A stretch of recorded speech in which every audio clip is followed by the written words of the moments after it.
그래서 오늘 세미나에서 이제 발표하신 이 내용은 일종의 그 6개월 동안 연구한 일종의 중간보고 형태면서 가장 어떻게 보면 학문적인 이런 거 빼고 일반인들에게 전달하는 메시지 중심으로 제 취합을 했습니다. 그럼 제일 먼저 역사 분야 시작하도록 하겠습니다. 맞습니다. 문제 제기에 있어서 우리나라의 국사학계 문제는 그 역사는 정해진 길을 가야만 한다는 그 역사 발전 단계론의 영향을 너무 많이 받았다는 데 있습니다.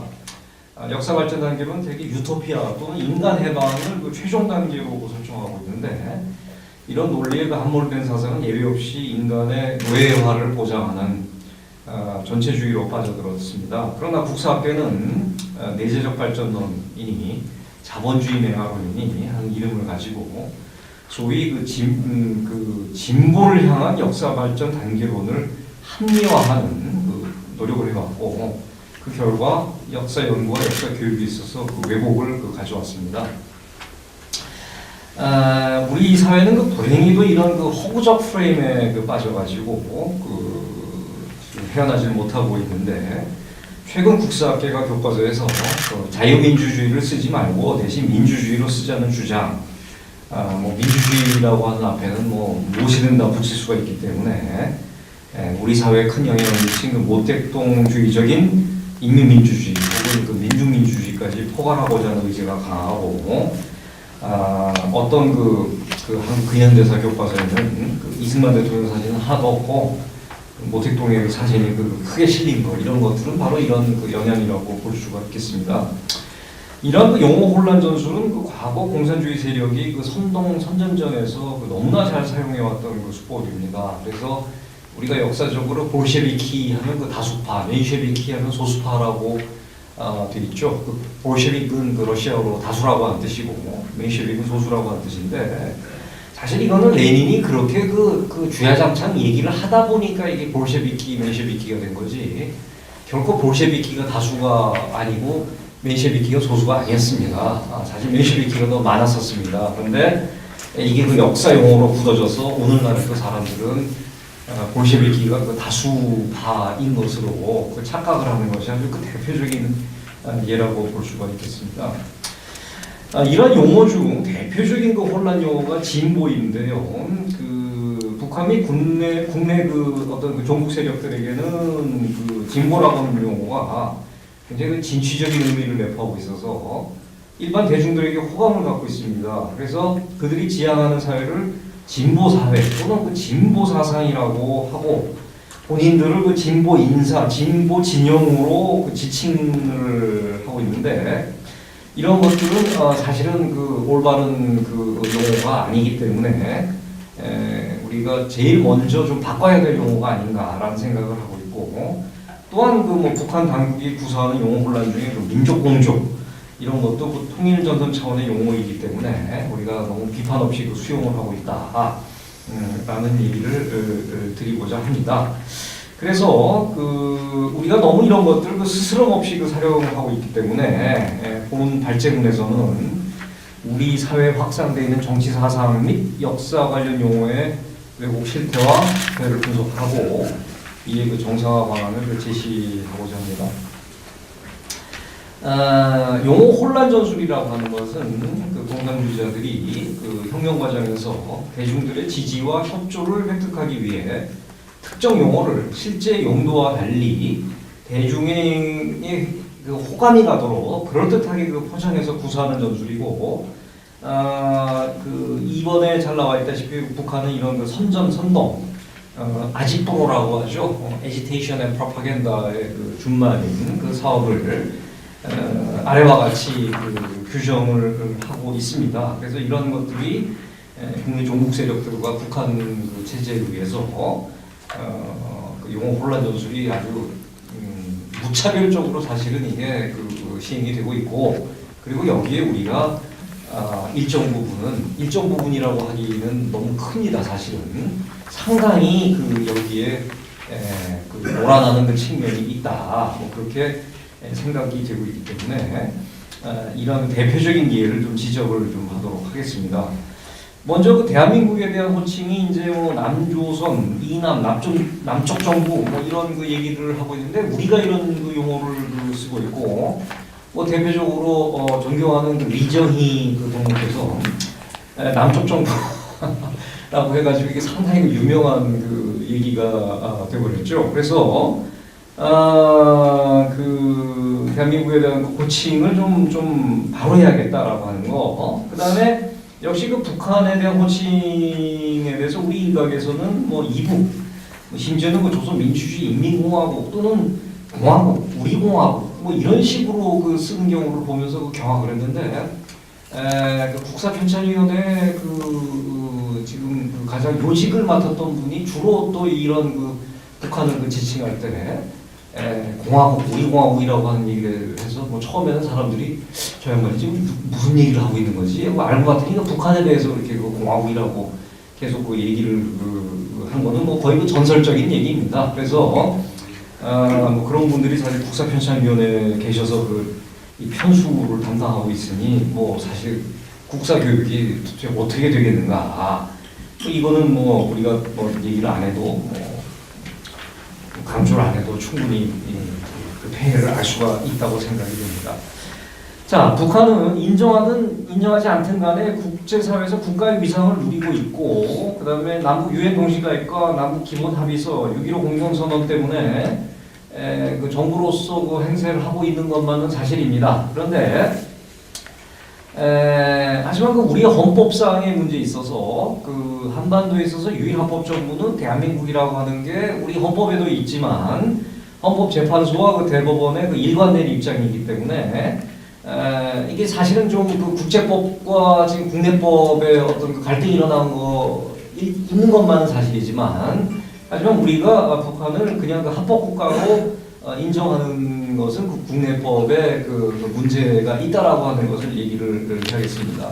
이번에 국사학대에서 정말 그 집요하게도 2011년에 대한민국 정부가 한반도 유일합법정부라고 하는 걸 빼려고 하여튼 뭐 있는 힘을 다했습니다. 그런데 그거가 그렇게 됐다가 여기 계신 분들이 참 그 노력을 해가지고 그거를 막아내서 한반도 유일합법정부가 들어가야 되는데 결국 두 개 교과서가 그걸 어기고 그 원본에 38선 이남의 합법정부다라고 그 의미를 축소해서 나왔다가 이번에 그 교과부의 그 수정 지시를 받고 또 뭐 반발을 하고 뭐 이런 그 과정들이 나오고 있는 것이 사실은 바로 이런 그 용어 혼란 전술의 일환이고 그 다음에 그 대한민국 현대사를 바라보는 그 역사관의 기본적인 문제가 있기 때문에 그 생겨나는 것이라고 생각이 됩니다.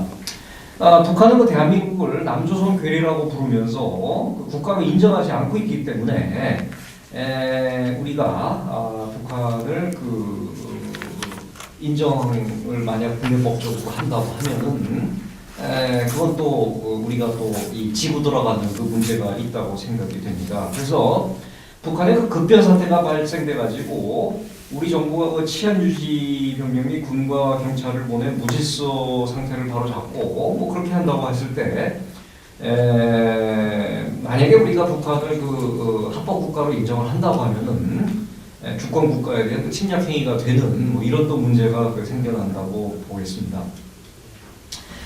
한국 현대사 관련 용어 중 가장 잘못 사용되고 있는 대표적 용어가 바로 한국전쟁입니다. 그래서 그 한국전쟁 연구회라고 하는 학회도 있고 저도 거기에 그 회원인데 이 한국전쟁 학회가 이름은 그냥 한국전쟁 학회로 남겨져 있지만 6.25 전쟁을 6.25 전쟁으로 하자라고 그 결정을 내리고 한국전쟁이라고 하는 말을 안 쓰고 있습니다. 저도 한때는 한국전쟁이라고 하는 말을 제 글에 썼었는데 왜냐하면 그때는 한국전쟁이라고 하는 게 전체적으로 통용이 되던 그 시절이었기 때문에 그렇습니다.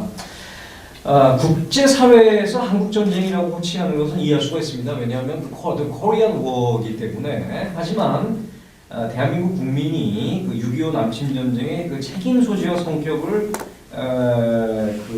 확실히 하기 위해서는 한국전쟁이라고 호칭하면 안 됩니다. 왜냐하면 한국에서 일어났던 뭐 전쟁들 뭐 이런 것들을 다 한국전쟁이라는 보통 명사화하는 그런 오류가 생기고 6월 25일 날 북한의 남침에 의해서 전격적인 남침에 의해서 의도적인 남침에 의해서 불법적인 남침에 의해서 생긴 것이 6.25 전쟁이라고 하는 것을 확실히 해야겠다. 그래서 이번에도 많은 국사 교과서에서 그 6.25 전쟁의 뭐 내전설이니 뭐 이런 것들을 아직도 그 구닥다리 그거를 그냥 좀 집착을 하면서 그런 식의 그 해석을 했었죠. 그리고 제가 이런 것을 국내 저희 역사 선생들이 제대로 안 가르치고 있다라고 했더니 또 한겨레 신문에서 뭐 상식이하의 발언을 하고 있다라고 한겨레 신문이 저를 극한 비판을 하는 그 글을 냈는데 언제 한겨레 신문이 그 6.25를 그 남심이라고 그 얘기했죠? 저는 그게 참 좀 의심스럽습니다. 결국 구소련 비밀문서의 공개에 따라 북침설, 좌파 수종주의학자들의 전쟁 유도설, 내란 확장설 등은 명백한 사실 왜곡, 역사 조작임이 드러난 이상 6.25 전쟁이라고 하는 것을 써야 된다. 거기에 대해서는 저와 캐서린 웨더스비 교수가 같이 쓴 논문, 책에도 있고 일반 논문에도 뭐 자세하게 논증을 좀 했습니다. 4.3 사건도 마찬가지입니다. 여기 4.3에 대해서는 제가 주 10번에 여기 계신 김광동 박사님이 아주 잘 정리를 하신 문제점 연구 보고서를 인용을 했고 제 칼럼에서도 인용을 했는데 이것은 50 재헌 선거를 방해하기 위해서 남로당 제주도당이 4월 3일 새벽을 기해 무장 공비를 조직적으로 일으켜서 무차별 살해와 방화를 해서 양민 희생이 야기된 사건이었습니다. 뭐 이 이후에 군경에 의한 뭐 누가 적인지 아군인지를 도대체 구별이 안 되는 상황에서 과잉 진압이 진행돼서 무고한 희생자가 있었기 때문에 우리 정부가 거기에 대해서 사과를 한 건데 사실 이 사과하는 데 있어서 굉장히 애매하게 사과를 했기 때문에 뭐 이 무장 공개의 최고 지도자였던 김달삼이 뭐 해주로 탈출해서 거기서 훈장을 받고 대의원으로 선출되고 무장 공비를 이끌고 난파를 해서 태백산에서 활동하다가 53년 3월 투볼대에서 사살이 됐습니다. 그래서 이것은 4.3 사건으로 표기가 되어야지 초기에 공산 폭동까지 포괄을 해서 미화를 해서 4.3 민중항쟁으로 표기해서는 안 됩니다.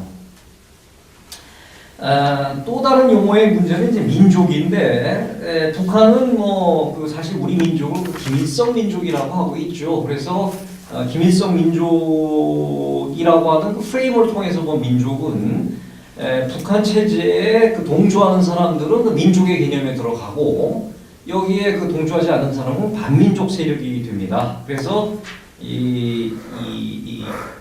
여기 동조하는 세력을 규합하기 위한 민족 전선이라고 하는 민족 통일 전선이라고 하는 그런 프레임에 우리가 또 말려들어서는 안 되겠다. 그래서 북한은 남한혁명 전선을 민족 대 반민족 세력으로 분리를 해서 국내 친북 세력들만을 민족주의 세력으로 인정을 하고 현 체제에 반대하는 각계각층 민중들은 전술적 민족주의 세력으로 분류해서 혁명 노선에 활용하고 있습니다. 그리고 국내 대부분의 자유민주주의 세력들은 모두 반민족 세력으로 매도를 하고 있기 때문에 우리가 그들의 민족 프레임에 역시 들어가서는 안 된다. 그리고 여기서 만약 민족이라고 하면 한민족이 되어야겠죠. 만약에 민족이라고 하는 것을 써야 된다고 하면은.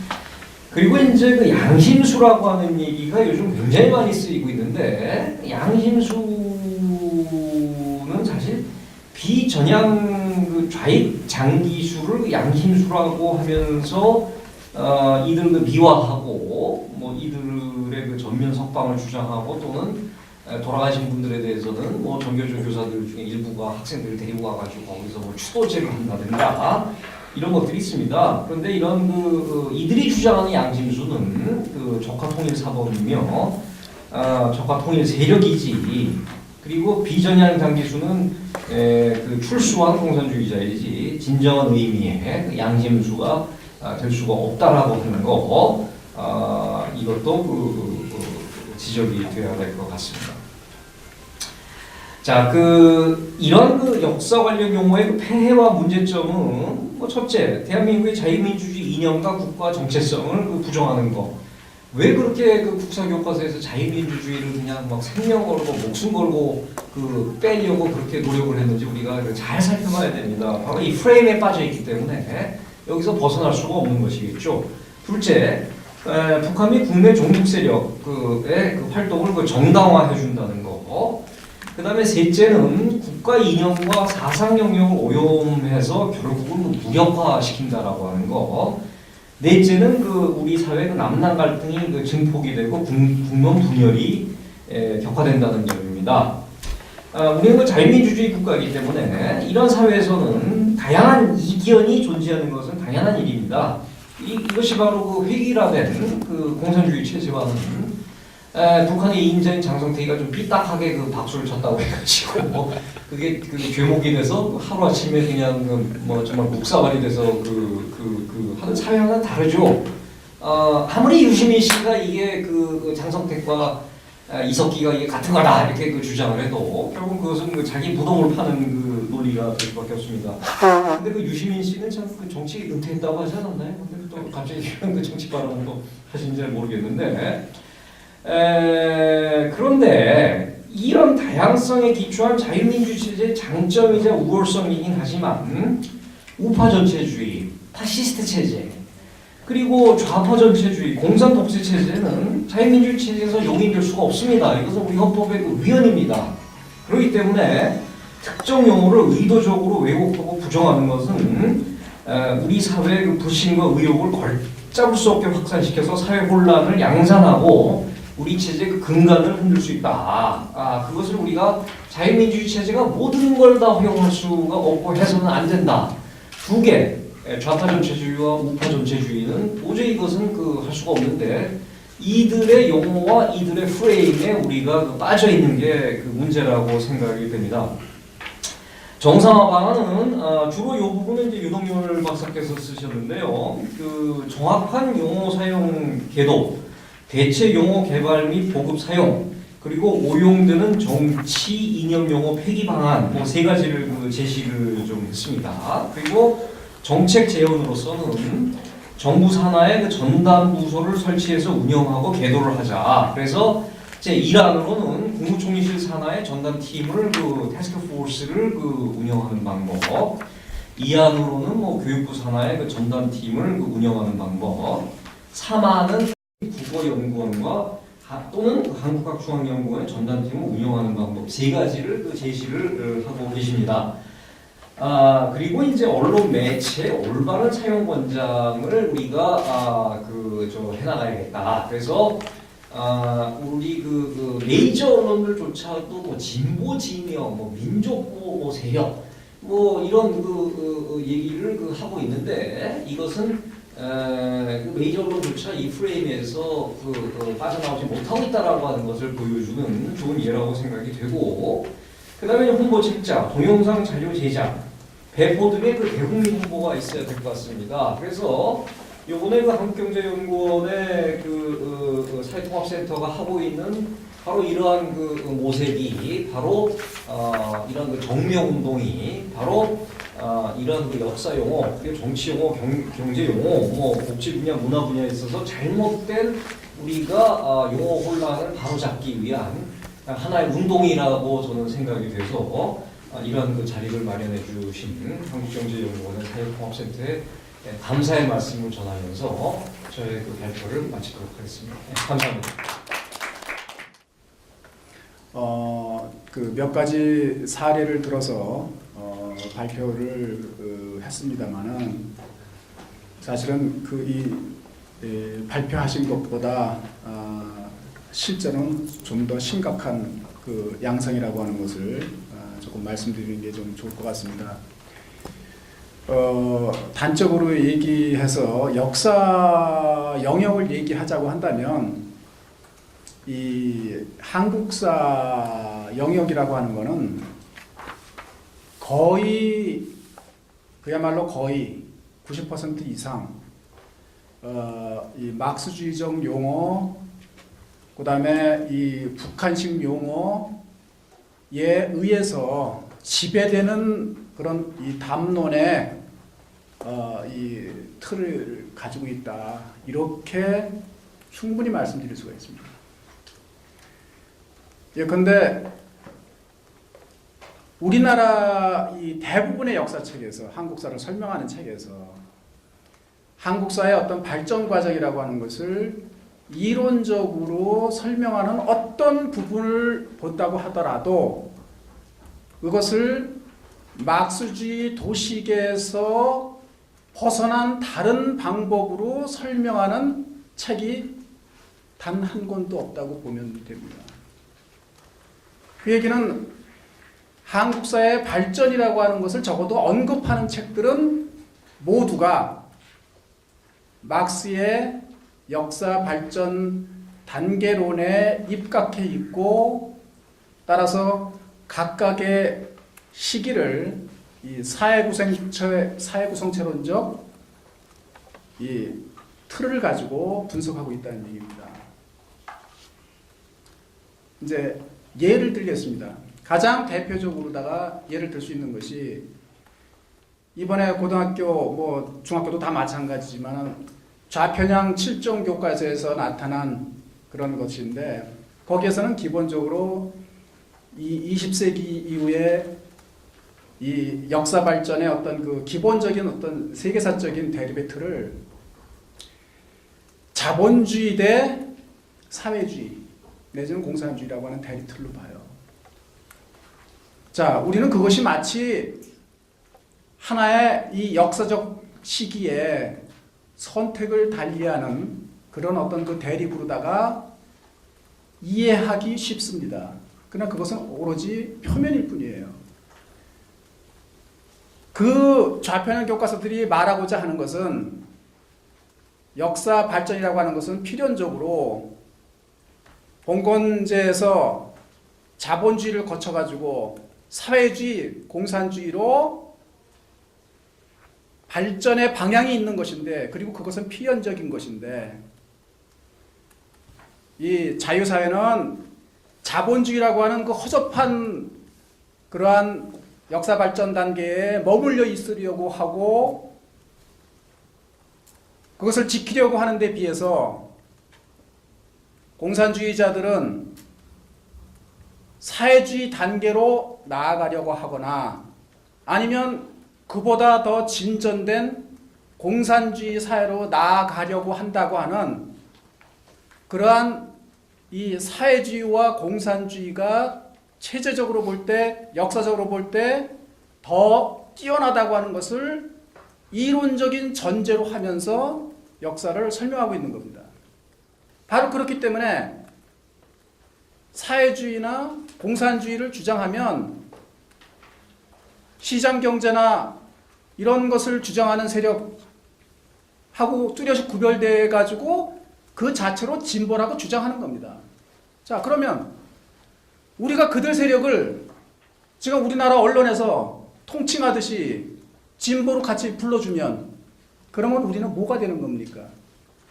결국 사회주의, 공산주의를 주장하는 세력들이 미래를 향해서 나아가는 그리고 필연적으로 그렇게 이루어질 수밖에 없는 그러한 목표를 향해서 나아가는 세력이고 우리는 기존에 잘못된 낙후된 것을 지키려고 하는 세력이거나 아니면 그들이 나아가려고 하는 그 방향을 뒤로 돌리려고 하는 보수적이거나 반동적인 세력에 불과하다고 하는 것을 우리 스스로 인정하는 거잖아요. 그러면 바로 그것이 우리 자신이 이름의 전쟁에서 이 명명의 전쟁에서 우리가 그들 프레임에 지고 들어가는 겁니다. 그래서 저는 기사에 한번 이 좌익 쪽 신문이 한번 무슨 일인지 저한테 짤막한 글을 하나 써달라고 그랬어요. 그래서 글을 써가지고 좌파들은 이렇게 표현했더니 자기네들 마음대로 진보는 이렇게 바꿨더라고요. 그러니까 좌파는 그렇게 싫은 거예요. 좌파라고 하는 소리를 듣기가. 왜냐하면 좌와 우가 왜 싫으냐. 좌와 우라고 하는 것은 시간적인 어떤 방향성이 없죠. 이게 공간적인 좌우란 말이죠. 그렇기 때문에 그 용어 자체로서 자기들이 가지고 있는 우월성이라고 하는 것을 나타낼 수가 없는 거예요. 그것이 바로 용어가 가지고 있는 그런 그 책략입니다.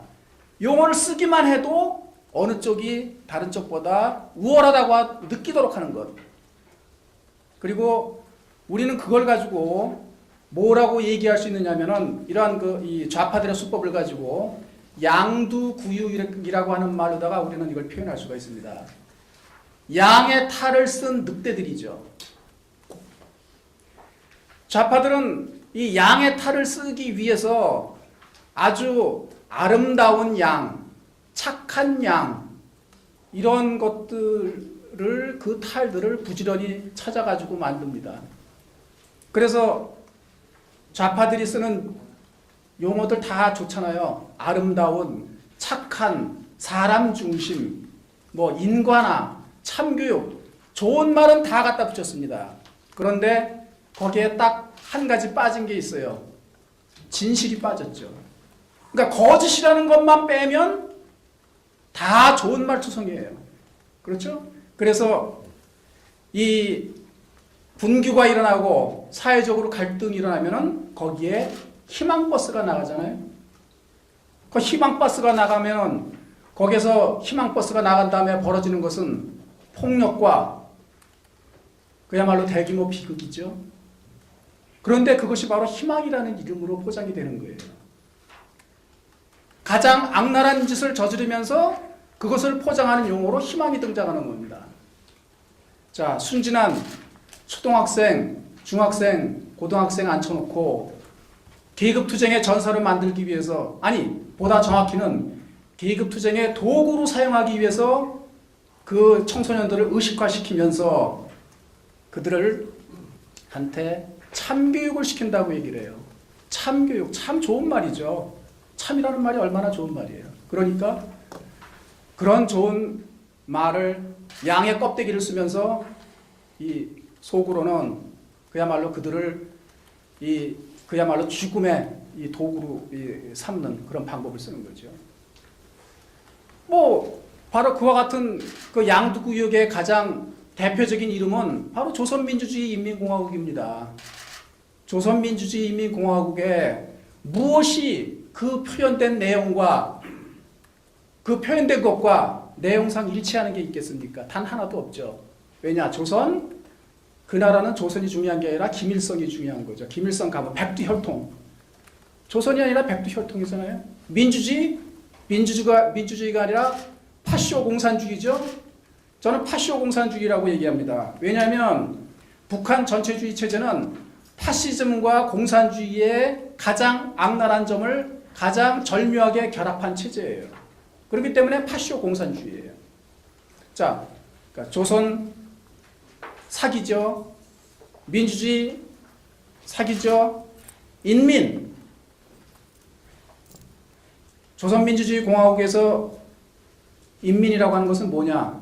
그거는 이 김일성 백두혈통에게 절대 복종하고 자기 몸을 불살르면서 이 보위를 해야 되는 그런 존재입니다. 완전히 이 백두혈통의 도구죠. 그 다음에 공화국. 북한이 공화국입니까?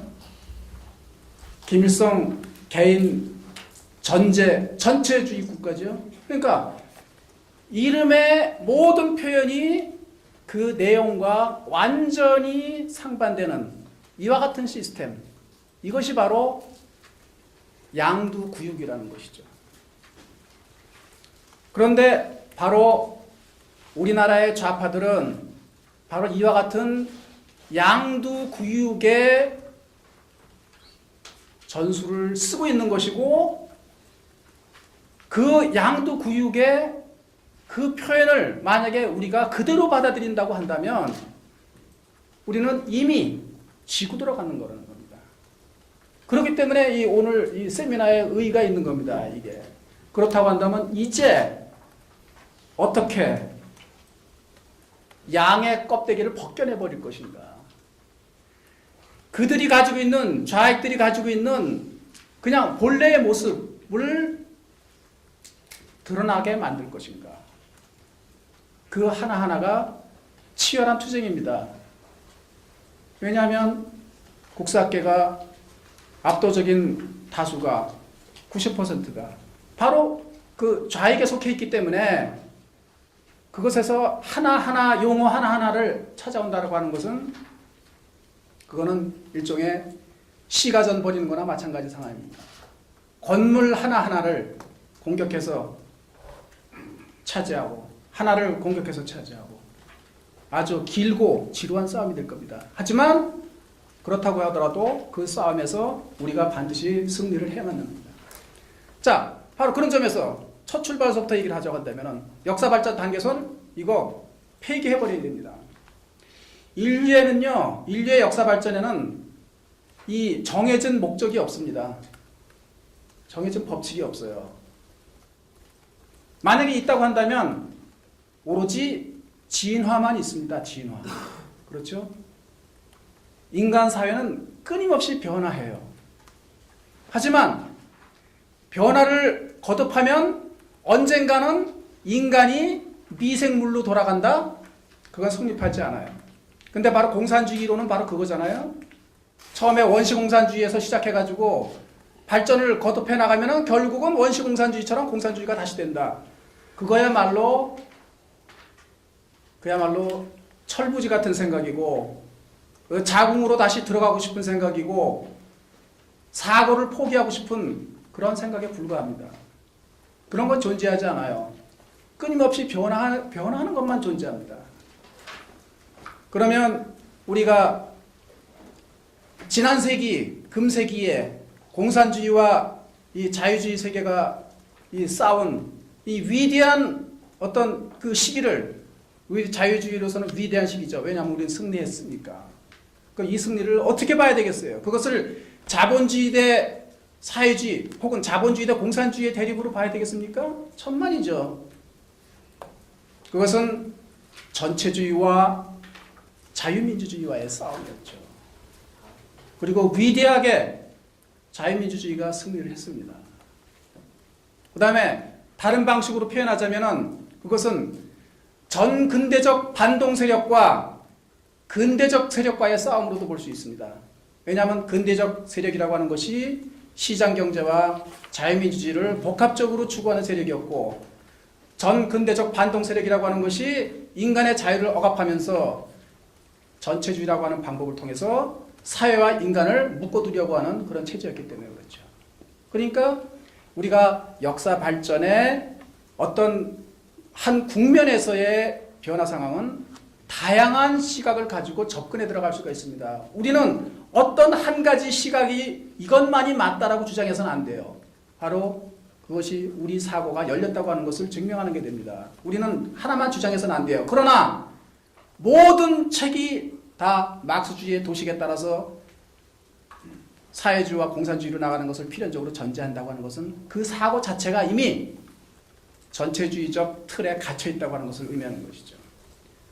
바로 오늘의 그 세미나가 이런 것에 대한 그야말로 진짜 각 모든 부면에서 뭐 정치, 경제, 사회 등등 모든 부면에서 용어에 대해서 근본적인 점검을 하고 새로운 시가전을 벌려나갈 수 있는 그런 계기가 되기를 바랍니다.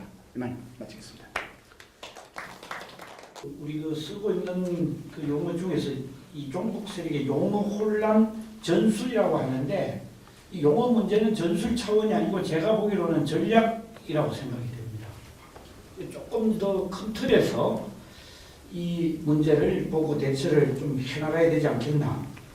그런 좀 먼저 말씀을 드리면서 먼저 그 강조영 교수님의 그 3쪽에서 제기하고 있는 그 현실 진단이라고 할까요? 지금 상황 판단에 대해서 저는 거의 전적으로 동감을 하고 오히려 조금 더 강하게 좀 수술해야 되지 않을까 이런 생각이 듭니다. 예, 그 가장 그 윗부분에 보면은 그 종북 세력들의 용어 혼란 전술의 일환으로 그 사용하던 정치 사상 및 역사 관련 용어가 우리 사회 각 분야에서 정상 용어로 자리매김하고 있다. 이 정상 용어뿐만 아니라 아예 지배하고 있는 거 아닌가.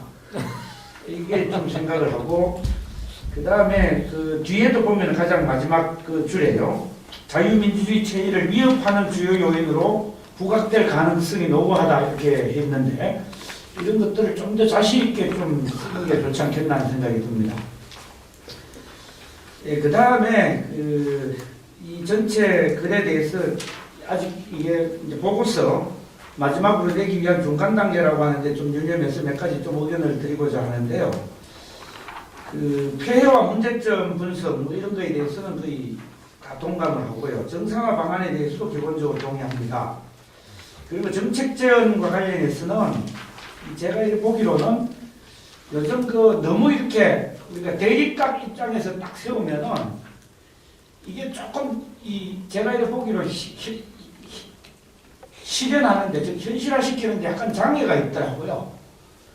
그래서 이제 이 용어, 종북 용어 이런 차원에서 접근하기보다는 원래 옛날부터 우리 공자님 때부터 국가의 가장 중요한 정책 중에 하나가 이제 언어 순화 정책이거든요. 언어 순화 정책의 큰 틀 속에서 이 정치 사상 혹은 역사 관련 용어 문제를 좀 접근해 가는 것이 좀 좋지 않겠는가.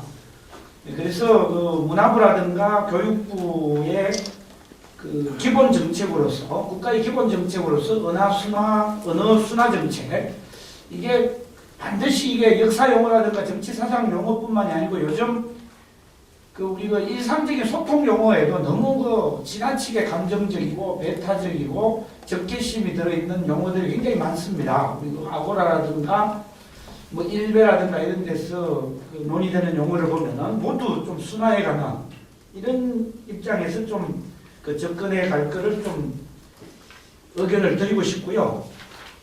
그 다음에 이제 질문이라고 할까 좀 의견 이런 것들을 몇 군데 좀 드리려고 합니다. 첫 번째로 이쪽에서 민주주의 용어를 왜 저 사람들이 저렇게 고집을 하고 자유민주주의에 대해서 하고 있는가, 극렬하게 반항하는가, 이거에 대해서 이쪽에서 보면은 인민민주주의라든가 민중민주주의까지 포괄하려고 하는 그런 의도가 아니냐, 이렇게 이제 좀 분석을 해 놓으셨는데, 물론 그런 부분이 저는 있을 거라고 생각합니다. 근데 그거 이전에 제가 생각하기로는 뭐 그냥 인민민주주의라든가 민중민주주의를 포괄하려고 하는 거라면은 뭐 그래도 저는 좀 봐줄 만하다고 생각을 하는데, 저 사람들이 사용하는 민주주의라고 하는 것은 즉 민주 이퀄 뭐냐면 진보 이퀄 뭐라고 돼 있냐면은 오늘 전체 이 논거에서도 얘기하듯이 사회주의, 공산주의 이거를 그냥 민주주의로 이제 사용하기 때문에 오히려 그 부분을 조금 더 본격적으로 논의해야 되는 거 아닌가, 이런 좀 의견을 드리고 싶습니다. 흔히 저 사람들이 얘기할 때 민주인사, 진보인사, 양심인사라고 할 때 거의 같은 맥락에서 사용을 하거든요.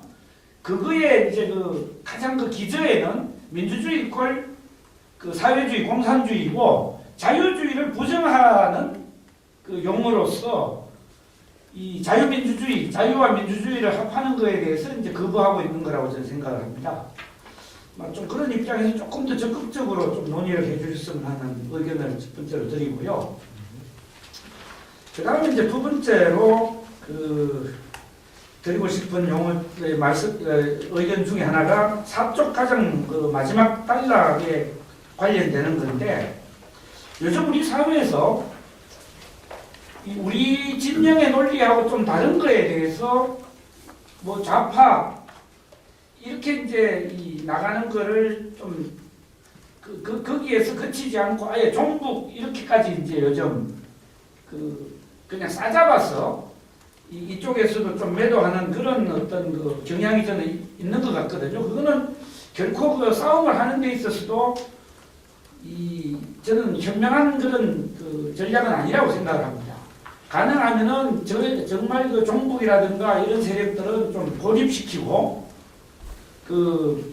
분열시키는 이런 이제 전략을 써야 되는데, 이 용어 문제하고 관련해서 여기에 저는 논의라든가 서술 자체가 잘못됐다고 생각하지 않습니다. 즉 국내 종북 세력들의 용어 혼란 전략 혹은 전술은 분명히 우리 한반도를 공산화, 이 통일로 이끌려고 하는 것이 목표라고 생각을 하지만은 이거를 이제 이 현재 용어 문제를 좀 혼란시키는 이런 세력들 자체가 이 종북 세력이다, 혹은 폭력혁명 세력이다, 혹은 적화통일 세력이다, 이런 뉘앙스를 주기 위해서는 좀 오히려 우리가 좀 당할 우려가 있다. 예, 그래서 좀 그런 부분에서 어떻게 좀 구별해낼 건지, 그냥 어떻게 보면은 한국전쟁이라고 하는, 가령 예를 들어서 용어를 그냥 순수하게 쓰는 사람들도 많거든요. 그랬을 때 저쪽 어떤 그런 이 공산화 통일 전략으로서 용어를 의도적으로 이렇게 혼란시키는 세력하고 그냥 좀 무의식적으로 쓰는 세력하고를 좀 구분하는 그런 프레임이 좀 필요한 거 아닌가, 이런 의견을 좀 한 게 드리고요. 그 다음에 바로 이렇게 말씀드린 한국전쟁에 대해서 우리는 그 용어를 써서는 안 된다라고 하는 것에 대해서는 좀 전적으로 동감입니다. 대한민국 내에서 대한민국 국민으로서는 이 부적절한 용어라고 생각을 하는데, 외국 사람들이 쓸 때 어떻게 해야 되느냐. 즉, 우리 강규인 교수님하고도 공동 연구한 웨더스피 교수도 코리아어라고 하는 말 쓰잖아요, 그죠? 그랬을 때 예를 들어서 이 월드와이드 소통을 위한 용어하고 우리 국내에서 이제 쓰는 용어하고를 좀 구별해서 논의를 해야 될 거 아니냐, 한국 전쟁에 대해서 논의할 때도 이 의견도 좀 드리고 싶습니다. 그 다음에 4.3와 관련해가지고 저는 이거를 4월 3일 날 있었던 폭동하고, 남로당이 일으킨 폭동하고 그 이후 진압 과정에서 제주도 양민이 좀 희생된 사건을 구별해야 되는 거 아니냐. 오히려 이걸 포괄해가지고 한 용어로 하기 때문에 좀 문제가 생기는 거 아니냐. 그래서 저는 오히려 4월 3일 날 폭동에 대해서는 완전히 제주 4.3 폭동이라고 저는 해야 된다고 봅니다. 뭐 사건이라든가 이런 게 아니고, 그 다음에 그 이후 한 1년간에 걸쳐서 일어난 그 사건에 대해서는 1948년 제주 양민 희생 사건이라든가 뭐 이렇게 좀 구별해가지고 좀 접근해야 되지, 이거를 묶어서 사용하는 거는 여러 가지 좀 부정확하고 좀 해결책이 아닌 거 아니냐, 이런 좀 의견을 드리면서, 그 다음에 이제 좀 더 근본적인 대책으로 저는 좀 한 3가지 정도를 말씀드리고 싶습니다. 첫 번째로는 어떤 거냐면은, 저쪽은 이게 전략 차원에서 뭐 용어 하나 문제라도 모든 사람들이 힘을 합쳐서 대응하고 있는데 비해서 우리는 이게 간헐적이고 개별적인 차원에서, 아니면 우리 오늘 뭐처럼 한국경제연구원 차원에서 이렇게 대응하는 이런 구도 가지고는 우리가 저쪽 사람들과의 싸움에서 이기기 힘들다. 즉, 대체로 제가 이렇게 봤을 때 우리 보수파 진영은 자신이 맡은 일 열심히 하면은 이 사회가 전체적으로 잘 돌아간다, 이렇게 이제 생각을 해서 이 공동체 전체 차원의 일에 대해서는 좀 소극적입니다. 이 구조적인 문제를 저는 좀 바로잡을 필요가 있겠다. 즉, 우파 보수 진영에서 이 대한민국의 공동체 문제와 관련하는 사안에 대해 가지고 공동으로 대응하기 위한 좀 근본적인 대책이 있어야 됩니다. 즉, 뭐 세금을 좀 내든지, 대한민국 이 체제 보호세라든가 이런 거를 뭐 전 국민한테 거두는 것이 아니라 그야말로 이제 가장 혜택을 받는 대기업이라든가 혹은 이런 대한민국의 그야말로 이 주도 세력들이 자진해가지고 이 체제 유지세라든가 이런 것들을 좀 설정을 해가지고 대한민국의 어떤 체제 문제, 즉 공동체 문제에 대응하기 위한 공동기금 이런 것들을 마련하는 것이 좀 필요한 거 아니냐. 그래서 이거를 1년에 100억이면 100억, 200억이면 200억 이렇게 모아가지고 좀 공동체 전체 문제에 대해서 그야말로 좀 엄격하게 순위를 심사해가지고 이렇게 체계적으로 대응을 하는 이런 노력들이 좀 있어야 되는 거 아닌가, 이런 좀 말씀을 드리고요. 그 다음에 저는 아까 강병 교수님 발제문에서도 나왔듯이 한국 전쟁이라는 용어가 굉장히 일반화된 데에는 브루스 커밍스의 한국 전쟁의 기원이라고 하는 아주 이 장기간에 걸치고 근원적인 연구 이런 것들을 자기들 입장에서 해가지고 그게 설득력을 얻었기 때문에 그게 보급됐다고 생각을 하거든요. 그래서 그야말로 지금부터 저는 근본적인 대책은 우리가 근현대 역사 좀 현안이 되는 논쟁이 되는 문제에 대해서 우파 진영에서 본격적인 연구를 하지 않으면은 그냥 이 정명운동 이거 가지고는 좀 해결책이 안 된다. 우리 쪽에서 근본적으로 연구를 해서 이 사건의 본질은 이러이러한 거기 때문에 실체가 이거기 때문에 이 용어는 근본적으로 잘못됐다. 이런 이제 이 해결책이 좀 고려가 돼야 된다라고 하는 것. 그 다음에 이제 세 번째로는 우리 우파 보수 진영에서는 역사관이라든가 시대 구분 이론이라든가 이런 논의를 거의 안 합니다. 그랜드 세오리가 없이 이제 되게 얘기하기 때문에 큰 틀에서 우리가 이제 그 전략적인 차원에서 수세에 있는 건데 저는 먼저 이제 이 소극적인 대책으로는 그 막스의 역사발전 5단계론이라든가 레닌의 제국주의론이라든가 이런 것들이 그야말로 한참 전에 이미 완전히 오류로 끝난 건데 이거에 대한 사실 우파 진영에서 그냥 말로 할 때만 얘기하지 학술적으로 이거를 한 번도 제대로 논문으로 우리가 지적을 해가지고 이 용어를 폐기하기 위한 노력을 안 했다고 생각을 합니다. 저는 역사관이라든가 시대 구분 이론 이런 논쟁의 가장 좀 소극적인 대응으로는 저 사람들의 논리를 깨부시는 작업을 해야 되고 적극적인 걸로는 우리 역사를 어떻게 이제 볼 거냐라고 하는 측면에서 우파 보수 진영이 근거해야 될 시대 구분, 그 다음에 역사관 이런 것들을 적극적으로 만드는 좀 노력을 해야 되는 거 아니냐. 저 스스로한테 그 침뱉는 격이라고 생각이 되지만은 좀 그런 문제 제기를 근본적인 대책으로서 좀 말씀드리면서 토론에 가름하고자 합니다. 감사합니다. 예, 감사합니다.